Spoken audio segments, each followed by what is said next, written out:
match preview. It is Manchester City against Tottenham, second game of the season.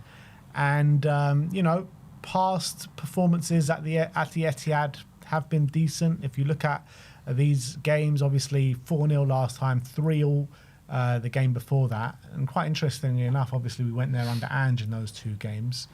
Two very different performances, those 3-3 and the 4-0. I felt like the 3-3, we were just all out, ball out, like just going for them. Where in the 4-0 game, it was kind of very tactical, where we were sitting deep, working on the transition and just killing them, absolutely killing them on the transition. And that's got to be more of the kind of the potential game plan of what we're going to look at this weekend. I agree. The only problem is you think back at that game and who were the real killers in that game? Well, Decky and Maddison, yeah. And obviously those players are not going to be there. So we're going to have to find different avenues. It's going to have to be a different kind of performance. It's more going to be physical rather than technical. I think last time it was a real technical performance. We were measured and we were very good. And yes, it was very tactical how we sat back, soaked up the pressure, and then hit them. But when we got into the final third, you think about all the goals, extremely technical. Brilliant ball from Kudus to Maddison, the back post. You remember that brilliant link up between Maddison and Son on the edge of the box before Maddison clipped it over Ederson. Porro's goal as well. Brilliant stuff, just from a technical standpoint. I don't think we're going to see much of that tomorrow. It's going to be more about how often can Kudus beat his man? How often can he win that duel? How often can we win a second ball? How often are we going to be causing problems from set pieces? That is how we're going to hurt them tomorrow. Unfortunately, that's just the reality. If we had Maddison and Decky, maybe it's a different story. And maybe you can think about really opening them up with our quality. I just don't see that happening tomorrow. I think it's going to be have to be a different kind of performance. Yeah. And it's not going to be as pretty to watch. And it's maybe not going to be, the goals aren't going to be as pretty as they were last year, I don't think. But it doesn't mean it can't be as effective. And I don't care how the goals come, as long as they come. You know what I mean? Like, they could come off Richarlison's backside for all I care, off two deflected crosses. You know what I mean? Like, just put the ball in the back of the net. That's all I care about. There's been a lot said about Manchester City after last weekend. Very impressive performance, very impressive win. The new signings just bedding in very well. Obviously, Tijani Reinders, everyone's talking about him now. Goal and assist in his first game. Haaland back at it with 2 goals on the first game. Ryan Ait-Nouri, I thought, looked really strong in his first game as well. But a lot of people saying about Spurs as well. We won 3-0. Impressive result on the first game, particularly for a manager's first game. But it was just against Burnley. That's what people were saying about Spurs. Well, I could also throw the same thing back at Manchester City, that it's only against Wolves. And I know Wolves have been a very good Premier League side for a number of years now. However, they have lost Ryan Ait-Nouri. They have lost Matthias Cunha as well. You know what I mean? And I think the way Wolves are set up this season, with the personnel that they've got, they're in for a very long, hard season.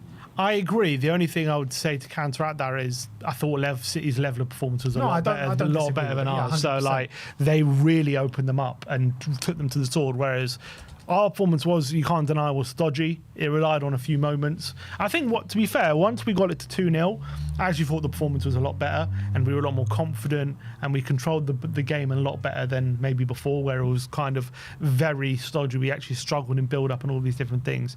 Once we got to 2-0 and made it 3 very quickly, it became a lot more easier on the eye, and I thought the level of performance was better. But Man City just dominated from start to finish. They were just opening them up, and the football was literally throughout the whole game was a delight to watch. Yeah, no, I don't disagree with that. And like I said, I was very impressed with Man City first game of the season. But the fixture was like, Wolves don't seem ready for the season. That's true as well. They just don't seem it. And they just keep so completely off on the day. All their star guys have left. Pretty much just Strand Larsen there. And did João Gomez even play? I think he did. João Gomez in the middle of the park. So they have a few players there, but it's not the same level of team that it has been over the past couple of years. I think that's fair and safe to say. And I think that, not many people talking about Liverpool, even though they scored 4, but they look frail at the back. But I think if Liverpool played Wolves first game of the season, I think a lot more people would be waxing lyrical about Liverpool. And and I look at that City defence, and I know Ait-Nouri's come in and he's good. I think he's done really well. But I'm looking at that, and I think that can be. I actually think that can be got at. Yeah, I really do. I really think there are chances, and it's really annoying actually that we don't have all our ducks in a row for this game, attacking wise. With Eze falling through and all of that. Because if we would have had a few more real quality attacking options, I think maybe we could have even gone to a back four in this game and really just soaked up the pressure and do a similar performance to last year. And because I really think when you man for man, like when you look at our defence and our back four and their back four, is there a case we got a stronger back four? You know what I mean? Man for man. I think there's a serious case for it. I think a lot of people don't put the respect, on these defenders' names because of the tactics we've been deploying over the last couple of years with Ange Postecoglou that I don't think got the best out of them on a week-to-week basis, and obviously the injuries as well, and we conceded a lot of goals. I think the defenders that we have are seriously a match for anyone in this division. I really believe that, and I think man for man, we probably do have a better defensive man. And if they played the same back line as last time, Rico Lewis was played at right back. They played an injury-prone John Stones, who I like John Stones, but I feel like over the last year, he hasn't quite been, on the same level as he has been in previous. Ruben Diaz is there as well, but again, look, quality defender. But I also feel like he was at his best maybe 2 years ago. But again, he might be coming back to his best. Tomorrow, this year. But I feel like, and obviously he's a multi-title winning defender. I really like him, but he's not the quickest, is he? Ruben Diaz, and he's not the most physical either. I feel like he's one of those defenders who needs a physical one next to him. Like, I think he's really good when he's next to like an Ake or an Akanji, where he's got that physicality next to him. But I think pairing him with Stones, who are both of them aren't the most physical, I don't know if that's a good pairing. And then you got Ait Nouri, who had a great defensive display in his first game against Wolves, but we know historically, he's not like the most defensive defender. He's very much a guy who likes to get on the ball, dribble, especially that obviously he's a wing back, and maybe Pep will find a different element to his game, but he's not a defender who you look at and think you just can't get past that guy, is it? He's not the best one-on-one defender. So I'm looking at the back line. I think if we can get the ball to Kudus and Richarlison, get Porro and Spence helping, and Sarr potentially, I'd even be tempted maybe not to go to a back five and just get an extra attacker in there to really hurt them potentially, because I think that defence, I think that clean sheet maybe has blinded people to think how vulnerable that defence really is. Because I really do, because their defence in pre-season was vulnerable, and I think Man City are going to outscore a lot of teams this year because they've got such great talent up front. But I'm looking at their defence. Gvardiol's not going to play. He's injured. Like, that defensive line that played on last week, if they played at the same defensive line, that can definitely be got at. Yeah, it's definitely vulnerable. Pep Guardiola's made a career out of outscoring teams for Man City. How many leagues have they won just by outscoring opponents? And their attack is so potent. I think it's important for us to have that five at the back, have that defensive solidity, and I think with the players that we've got, like Pedro Porro, who's got to be given the license to get up and down the pitch and provide his crossing ability, with the likes of Mohamed Kudus and Richarlison up top, with the likes of Pape Matar Sarr, who's has to be a really important transitional threat. I still think there's enough to go and hurt that Man City backline with five at the back. Yeah, I hope so. I'm just worried. From what I saw against PSG, I think you're right. I think in terms of the game plan, there'll be enough. But I really think there's a good opportunity to exploit Man City in transition and in open play. Whereas I think against PSG, they did such a great job, Richarlison and Kudus, don't get me wrong. But I do think in general they were very isolated, which is why we were very much relying on them being fouled. And Spurs basically took advantage of those set pieces. I do think there's more that we can get in this game. I don't think we just have to rely on set pieces. Now, I think we can, and that's not a bad game plan. And I think the 3-5-2 might force us to do that. But I do think there's potentially even more there for us to really go at them if we add an extra attacker. Maybe even go for a 3-4-3 potentially, as opposed to a 3-5-2. But on the flip side, I think even though that was the performance against PSG, actually, as I said before, I actually do think I can see Kudus and Richarlison getting even more joy. So I think against PSG, they did really well in the duels and they hold the ball really well, but they were getting fouled a lot. I actually think Kudus in this game might be able to even get closer to goal on more occasions and actually maybe become more of a goal threat in this game, because I think I can see Kudus getting more joy out of Stones and Diaz than he did out of Paco and Marquinhos, because those two are much more physical than Diaz and Stones. Yeah. So I can really see Kudus actually licking his lips a bit, thinking, give the ball to me, I can turn these guys and run into that space. And that will actually might cause more of a transitional threat. And actually, we might be able to create more in open play than we did against PSG. Yeah, I agree. And that's why I would stick with that formation, the 5-3-2 or the 3-5-2, whichever way you want to call it. I think it's the perfect formation to take in this game. We cannot underestimate the attacking threat that Man City are going to pose in this game at home as well. They're going to be all over us and we're going to need to hang in there at times. We really are. And every time that we've been to the Etihad, there's been that element to the game where we've just got to dig in. We just got to hang in there for a bit. Look at that game where we drew 3-3. Like, we were so lucky not to be 4-5-0 down by the first half. Haaland just didn't have his shooting boots on in that first half, and Emerson Royale just kept playing it into and kept playing it. But I think in every single time we've gone to the Etihad, there's just been that moment in the game.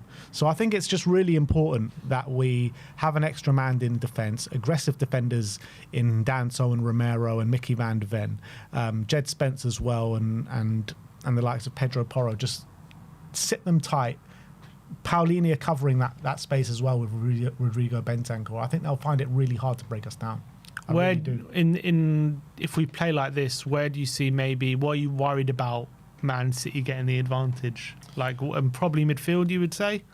Well, I would say even in midfield, I think we can hold our own. I think we can hold our own everywhere on the pitch. I think the main concern is us going forward, but I am quite comfortable with us as a defensive unit. But Man City have got so much quality, they can hurt any defensive unit. Even if you think you're playing at the top of your game, in a second they can just be in there like a flash, one ball into Erling Haaland, bang, that's it, clinical edge. You know what I mean? I guess Doku up against Porro. I think Doku does usually give Porro quite a tough time when they play against each other. But obviously Porro, if we play this formation, will have a bit of support from Danso. That's the thing. That's obviously not bad. But that's the thing, because if we went with a back four and it's Doku against Porro, then I'm worried a lot more. But if he's got Danso backing him up and always there to cover for him, then again, that's more defensive solidity, and I'm more comfortable with that. I think Jed Spence can hold his own on that side as well. So I'm quite confident that Spurs can go into this game and show a really good defensive performance and restrict Man City. Yeah. The thing with what I was seeing against Wolves for City was Rico Lewis was obviously playing that inverted role on the fullback. They had Bob and Doku very, very wide. You had Ait Nouri supporting Doku, but very much like it kind of became a three with Lewis, Stones and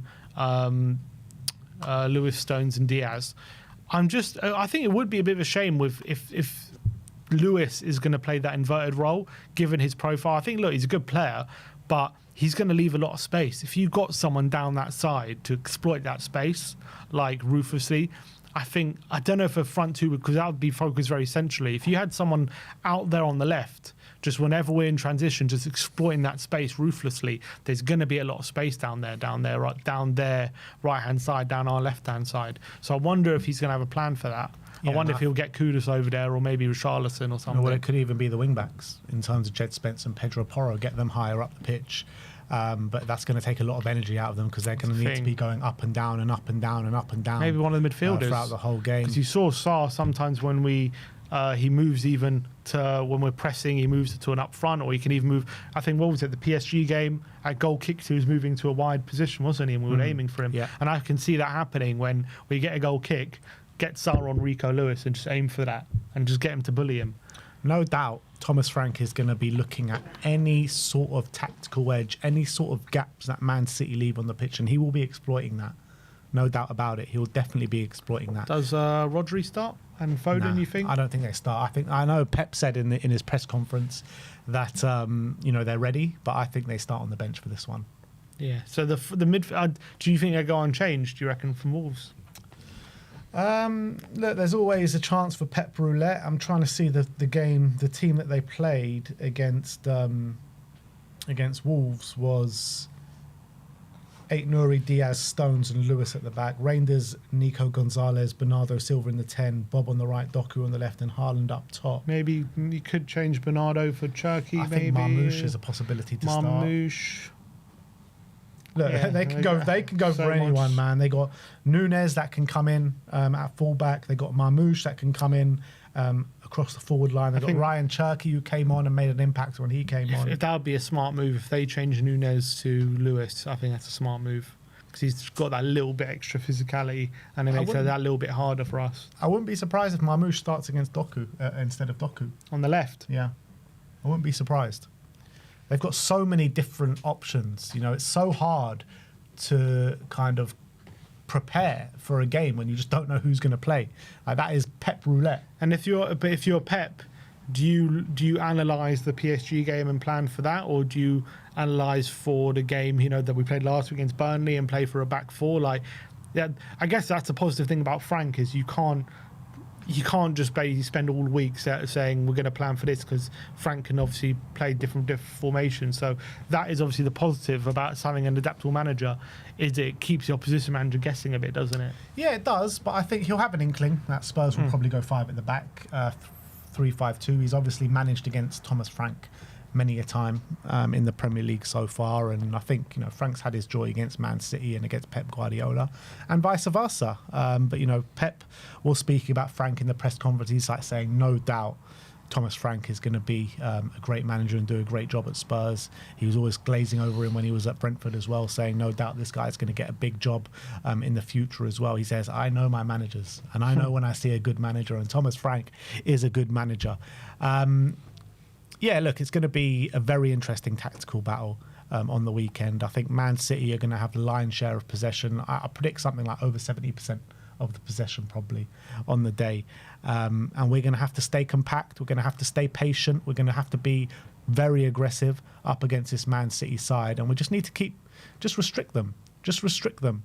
And I think if we do restrict them and they get a bit frustrated, we can nick that ball in the middle of the park and spring on them. And we've got the players to do that with Pape Sarr. I mean, João Palhinha is going to have to be the enabler, isn't he? He's going to just have to be everywhere in that middle of the park, be up very aggressive against the likes of Tijani, Reinders, nick the ball and just pass it on to a player that can drive the ball forward. And when the likes of Pape Matar and Bentancur, they've got it in them to drive the ball forward and create chances for us.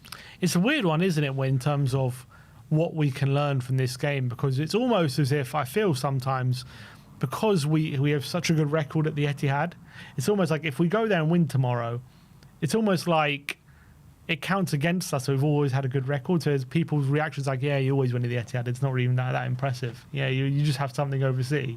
So like, what do you think? Like, is it a statement if we go there and win tomorrow, or is it just like that you can't learn much because we always beat City at the Etihad? Yeah, it's true. Like, under every manager since Poch, or even with Poch, like we've beaten Man City. Nuno, I know it wasn't at the Etihad, but we beat Man City. Mourinho, we beat Man City. Conte, we beat Man City at the Etihad. And we beat Man City. So we do have that thing over Man City. However, with the way that Man City started the season in the first game, already everyone's calling them champions-elect after one game. Everyone's saying, look, no one looks as good as Man City. They're going to win the title. And I think with the way they've started the season, in my opinion, it's a statement if Spurs go and win at the Etihad this weekend. Regardless, look, what's happened in past seasons happened in past seasons. It doesn't kind of relate to this game, It's a completely isolated event going into this game. It's a new manager. It's a new way of playing. Pep Guardiola's refreshed his squad. They're looking good. And I think the PSG game gave us a kind of blueprint how to play against these teams, particularly away against these big attacking forces. And if we can take what we did against PSG, relate it into this game and have success with it, then I think that, people are going to start recognising Spurs could be a bit of a force to be reckoned with this season. Yeah, and I guess, look, obviously it depends on the context. If we just get extremely lucky, then you can't really say this means we're serious. But if we put in like a really serious performance and, really professional, we win there, we go there and win 1 or 2-0 and we can really shut up shop, keep them out, we just take our chances when they come, that would really show like a real different level of different Tottenham we're seeing, isn't it? And that would be a lot of evidence to suggest, wow, Frank's really onto something good, because he already would have been playing PSG and Man City and basically kept them both out and basically frustrated both of them. And that's not easy to do, especially in your 2 hour, your first 3 competitive games as a manager for your new club. So look, there's going to be a lot to learn from tomorrow. I'm really excited. I'm really interested to see how he sets up, how we approach this game, and I really think we can hurt them. I do. I'm not confident we're going to win, but I'm confident we're really going to give them a game, and it's we're going to be happy with what we see. That's what I'm confident with. I'm not seeing it confident that we're going to even get a point or anything like that. We might do, and I think we got a chance though. I definitely think we've got a chance. Yeah, I'll take a draw. I'll take a draw. Look, it's a draw at the Etihad. I think it's a good point. I don't think you can ever take a point for granted. So if you offer me a draw now, I'll take it. But do I think we can win? Yeah, I do. I do think we can win. I don't think there's a very high likelihood of it, even though we've just got this thing at the Etihad, and we do just seem to go there and win. It's a weird thing, isn't it? Apparently, in the last 10 games, I think we've won 6 of them or something weird like that. Yeah, so the last time we lost at the Etihad was that 4-2 game. And we were 2-0 up in that one. Then before, so that was 2023. Then before that was 2021. And then before 2021, 2019. I mean, we do lose there fairly regularly. I mean, not regularly. But I'm saying, I saw in the last 10 games, I think we've lost 4 or something. So, we don't lose more than we lose. We win more than we lose. So, it's just a weird thing. Well, there's a couple of draws in there as well. Couple of draws. 3-3, the 2-2. But look, I am quietly confident going into this game. Do I think we'll win? Probably not. Do I think we can win? Most definitely. I think we've definitely got the tools to hurt them. I think if we go 3-5-2, it gives us the best chance to go and win that game, to go and really frustrate Manchester City. Like I said before, it's going to be important. There's going to be moments in the game, periods in the game, where we're just going to have to be working incredibly hard, digging deep, not letting Man City overroar us. We're going to have to be patient. We're going to have to spring on them, and we have to be stupid clinical. The likes of João Palhinha, super important in this game. The likes of Pedro Porro, unbelievably important in this game. Like Pedro Porro, like I mentioned before in the predicted lineup, every aspect of his game is going to be called into question in this game, where you're talking about his defensive capabilities, you're talking about his ability to get up and down the pitch, you're talking about his ability to get crosses into the box, his over-the-ball drives from deep, his over-the-ball, lob through balls from deep. Every single aspect of his game is going to be called into question and come to the fore. And look, I talk about the important players, but every single player is vitally important. There's no one player on the pitch that's not going to be super important. If you're going to go to Etihad and take anything from the game, it's going to have to be an unbelievable team performance. I do wonder if Frank has another surprise in store. He said, he says in his press conference, he was saying he doesn't believe there's such a thing as a go-to plan. And he says each game, he's got his tactical tweaks, and he's got his different things to bring in each game. I wonder if he's obviously, we had this game against PSG and we set up in this way. I wonder if he's got another tactical surprise up his sleeve. Maybe. He very well could be. Could he go for the 3-5-2? The 3-4-3? Yeah, I mean, I've got a feeling that he could. I really think so. I think that's the thing with Frank. You just never know what he's going to do. Yeah, that's the thing.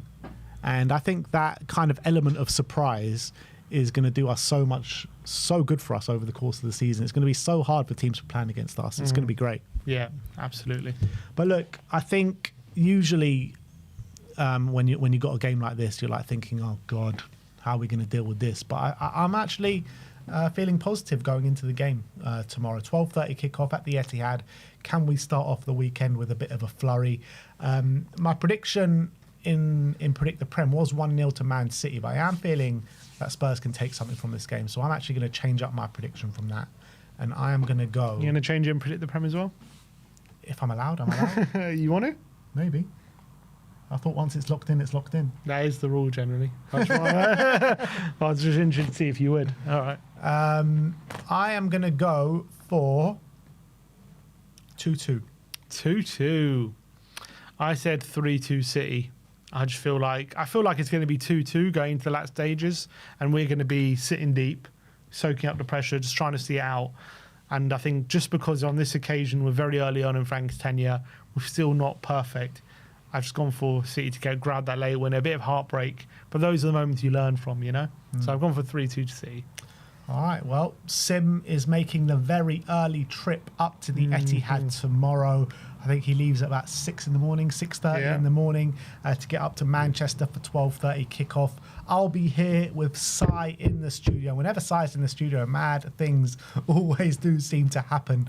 So tune into the watch along about 12:15. Pre-match pump up, obviously prior to that as usual, and post-match it'll be your chance to have your say on the post-match fan show after the instant match reaction. So looking forward to speaking to all of you guys after hopefully 3 points tomorrow at the Etihad. And if we do get 3 points tomorrow, that starts off the season unbelievably well with 2 wins and going into the Bournemouth game just before Bournemouth at home before the international break. You know, sets us up lovely going into that international break. So let's hope we can get the win.